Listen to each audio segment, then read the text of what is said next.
What came of the meeting? Vice President Pence. Vice President Pence. Still digging in there. Seems like they go grab the casket. Okay. Thank you for waiting.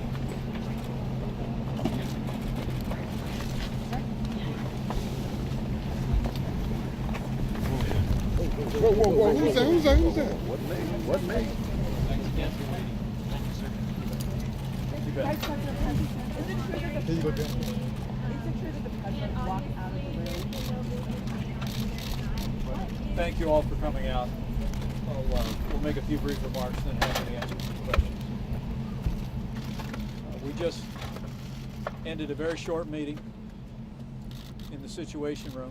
The President invited the Republican and Democratic leadership here to Capitol Hill because we are facing not only a partial government shutdown, but we are also facing a humanitarian and security crisis at our southern border. This past week, the President and I and these leaders met on 2 separate occasions. All those in the room directed staff to spend the entire weekend working over proposals. At the President's direction, we incorporated Democrat ideas and language in our proposal and made an offer to resolve this impasse and address the crisis at our southern border. And today, in this brief meeting, we heard once again that Democratic leaders are unwilling to even negotiate to resolve this partial government shutdown or address the crisis at our southern border.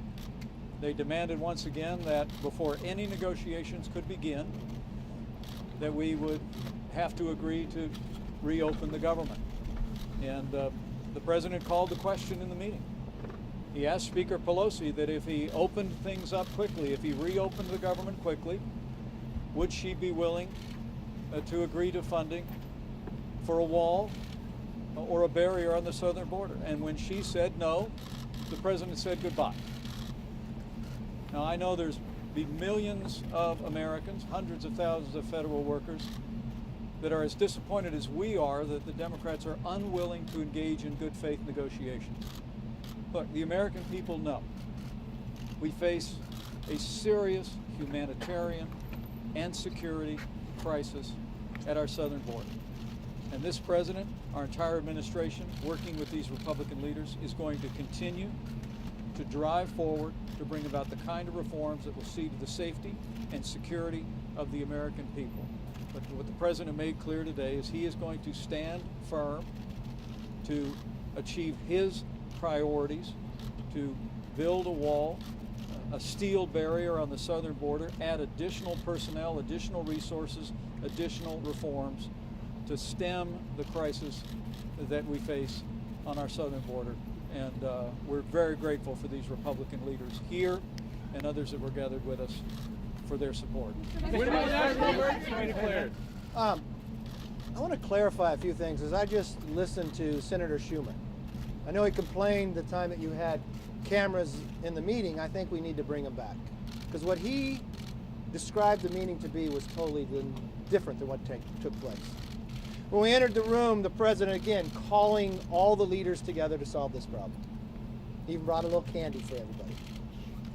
He started off talking a little bit about wanting to get this solved. He even spoke last night saying in 45 minutes, he says, but I think we could do it in 10. I want to turn the floor over, the President said, to Speaker Pelosi and Schumer. Tell us what offer you have, because we all had in our hands from the weekend's work of the Vice President, and every office had staff there, about where we were. The different offers, the increases of the work that you've done to secure this border. So we turned to Speaker Pelosi. She again to argue whether we even have a crisis or whether facts are true. Turned to Schumer again, who said we just have to open the government up. The President would go back and forth in a negotiation in a very respectful way. I saw Schumer continue to raise his voice. The President then turned to the Speaker and politely asked her, okay, Nancy, if we open the government up in 30 days, could we have border security? She raised her hand and said, no, not at all. The President calmly said, I guess you're still not wanting to deal with the problem. The President wants to solve this problem. That's why he continues to bring us down. That's why he's put offers on the table. Not once have the Democrats offered anything back. The entire time I've been in these meetings, they want to just argue so people can't present a fact. They want to argue and debate whether what comes across this southern border. People are hurting. And as I've said before, I will work with anyone that wants to move America forward and wants to secure our border. This is the goal that everybody in that room, every Democrat said in that room, they're for border security. But you ask me, what American believes border security does not have some form of a barrier? It's only the Democrats sitting in that room have I ever found. And the way they have displayed and their behavior is embarrassing to me. And the way to come out to this floor and talk about a meeting in a manner that did not take place in there is disturbing to me. I want to solve this problem. People are hurting, so I tell the Democrats, get back into the room. Let's not leave. Let's solve this problem. Just as the president said, it doesn't even take 45 minutes. We're here and we want to work. There's a national emergency declaration. We don't want to have it. Well, Leader McCarthy, I think, described it very accurately. We all came to this meeting. I heard the president say last night that this could be solved in 45 minutes. And I had hoped coming to this meeting today that that's what was going to happen. That we were going to sit down and the Democrats were going to negotiate in good faith and we were going to come up with a resolution. And they obviously had not moved an inch and haven't moved an inch. And they've accused the president of not being willing to negotiate, but the president's been more than willing to negotiate. He's had the vice president here the last 2 weekends, meeting with members of staff, trying to move the ball down the field and get us on a path where we can get a solution. And the answer today to the president's question, and that is exactly how it was phrased, and that is that Speaker Pelosi, if I were to open up the government today, 30 days from now, would you support any funding for border security, for a wall? And she said no. And I think the president clearly interpreted that, as he rightly should have, as clear evidence the Democrats have no interest right now in trying to solve this problem. They clearly want the political issue. Mr. Vice President, where do you go from here? Well, first of all, I thought the president was very calm in trying to continue to put different options on the table to solve this serious crisis at our border. Last night he laid out some of the problems and challenges that we're facing as a country and how we can get a solution. Today what he did was start to offer some more ideas. And look, our teams worked over the weekend, and we can talk about terms all day long, but at some point the other side has to put a counteroffer on the table. No is not a valid answer if you're serious about solving this problem. And so as the president started off laying out not why he wants $5.7 billion, but why the experts who are tasked with securing our nation have said it's going to take $5.7 billion to secure the border and deal with this crisis, including building a wall. When Nancy Pelosi last week, her only answer was to jokingly say she'd support $1. Now, the American people who are watching this shutdown, the families who are going to be missing paychecks this week, it's not fair to them to jokingly say you're going to willing to only offer $1 to solve this problem when you haven't given any serious, credible counteroffer. The president's laid out many different options. The president's even said he'll change the definition of a wall to work with Democrats. He'll move off of the number. He even sent the vice president down weeks ago to offer a negotiation that would involve a lower number than what our national security experts have said. And not one single time have the Democrats offered a counter other than to say $1. And so today when the president, and by the way, nobody slammed their hand on a table, to mischaracterize some of the things that happened in that meeting is not fair to this process. But at the same time, when the president looks at Nancy Pelosi and says, if I give you another 30 days, will you be willing to support some funding for a wall to secure the border? And she says no. Not, well, maybe a little bit more than $1, not some serious counteroffer, but just flat out no. That's not an acceptable answer to a serious crisis at our border where we're seeing people dying, where we're seeing the drugs that are pouring in, and the families all across this nation that are being touched in a very negative way by the drugs and the opioids. when you're going to see paychecks being missed, and there's a quick way to solve this problem, and not once have the Democrats offered a single counteroffer. And the president's offered multiple times to negotiate in good faith, and the Democrats haven't given one counteroffer. That's not an acceptable answer. They need to come back to the table with some kind of serious, credible alternative. Will the president declare a national emergency? Sure. Just quickly to add, I think on behalf of the Department of Homeland Security, I'm just thoroughly disappointed. This is a crisis. It is a humanitarian crisis. It is a security crisis. And the reality is that walls work. Everywhere we have put up a wall, illegal immigration has been reduced 90 to 95%. Do you want to stop the smuggling between ports of entry? You need a wall. Do you want to stop the human misery that's pulled between the walls? You need a wall. We have addressed the ports of entry. The Vice President worked all weekend personally with congressional staff. We came up with an offer that would secure the ports of entry by checking every single vehicle for drugs, but the criminals also come between ports of entry. It's not an or, it's an and. We need security at the ports of entry, and we need security between the ports of entry. So I will let you take questions, sir, but this is a crisis. It's up to the United States Congress to do their job, to take the leadership that the Vice President and President are taking, and fix this on behalf of all Americans. Mr. Vice President, are we headed to a national? Please, I can't hear you. Vice President, you said at the beginning that the president is standing firm on his demands for a border wall. How is that compromised in this context? And what are you going to say to, 800,000 federal workers not getting their first paychecks this Friday, TSA workers, Secret Service agents, people whose job it is to protect people. What do you say to them this week as we're going into 20 days of shutdown? Well, I'd say to every American that this president and this administration takes very seriously our solemn obligation to do what's necessary to protect the American people and uphold our laws. The offer that we put at the president's direction on the table, the offer that was in front of Democrat leaders again today in the Situation Room, represents a combination of approaches. Certainly there's the president's wall, a steel barrier on the southern border, that the president's put his number on the table. But we've also added additional resources for personnel, additional reforms, humanitarian assistance, changes in our asylum laws, some of which was informed by our earlier discussions with Democrat leaders. We've been working in good faith over the last 3 weeks to resolve not just this partial government shutdown, but to address what is an undeniable crisis at our southern border.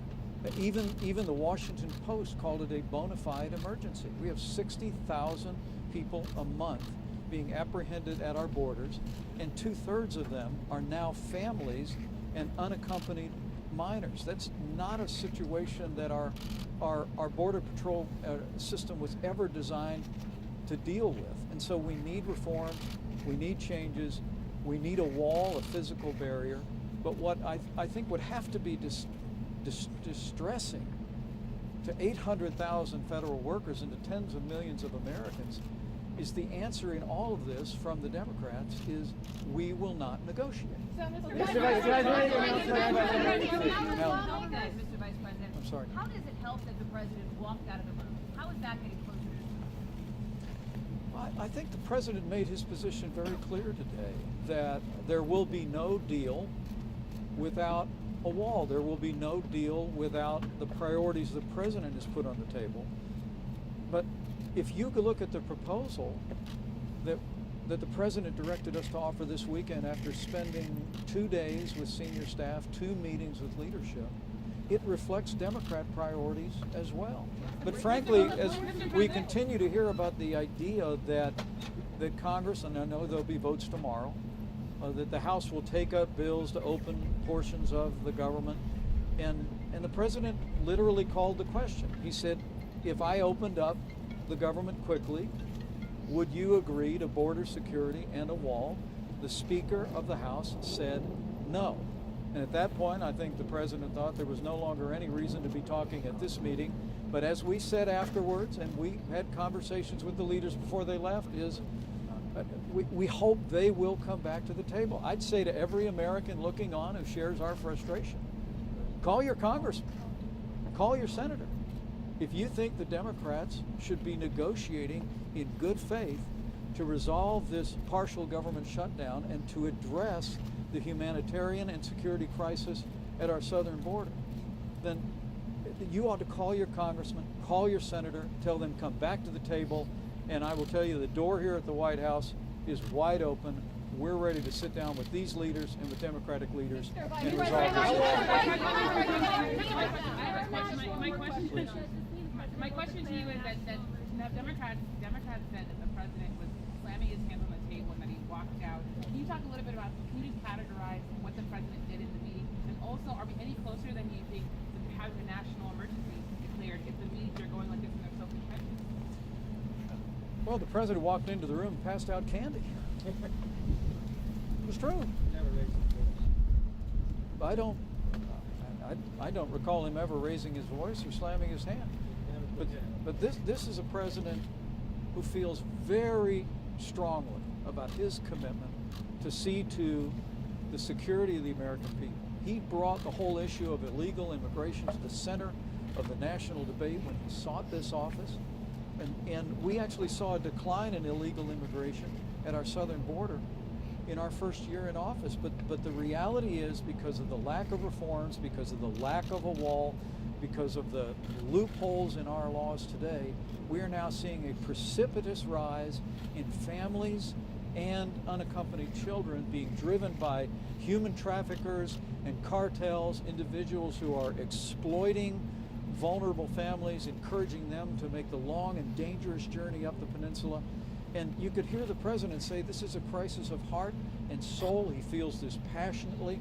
And he left the room today because Speaker Nancy Pelosi said that even if he gave her what she wanted, she would never agree to the border security priorities that we have on the table, and that was unacceptable. So is it time for Please, right here. Mr. Vice President, is the president now closer to declaring a national emergency? Will he do it? I know the president's made it clear that he's looking at that.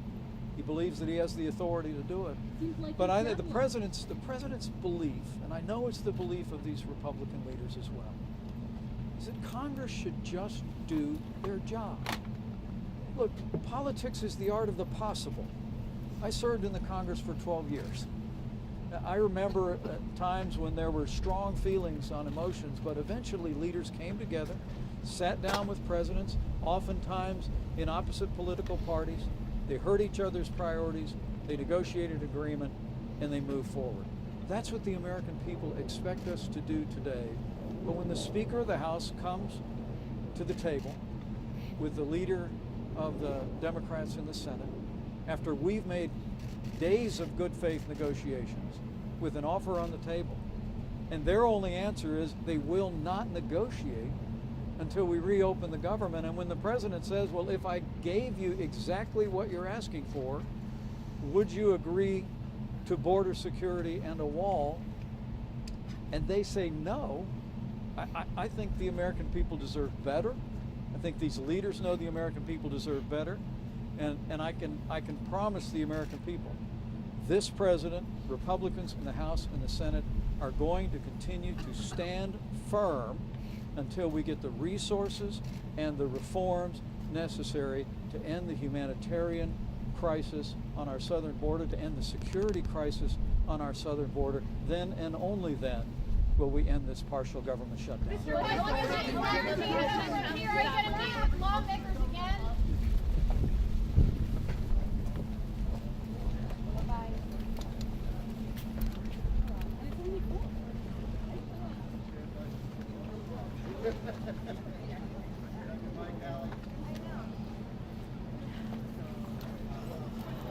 We're done now?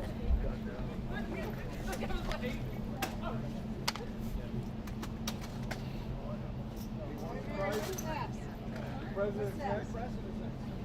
Who's next? POTUS. Who's coming? Would not surprise me in the least. Good day.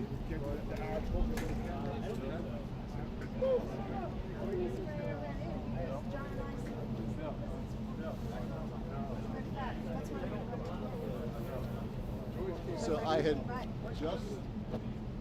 So I'm gonna run back in because you're afraid of my